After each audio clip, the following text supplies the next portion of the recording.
filho sofreria assim. Ele está cumprindo as profecias para que todos saibam que ele é o Filho de Deus. Somente o próprio Deus poderia nos trazer a salvação e a garantia da vida eterna.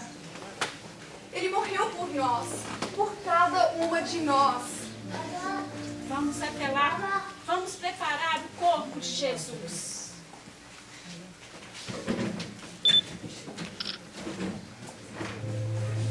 Ele não está lá, o corpo de Jesus. Levaram o corpo de Jesus. Por que vocês procuram entre os mortos quem está vivo? Ele não está aqui, ressuscitou.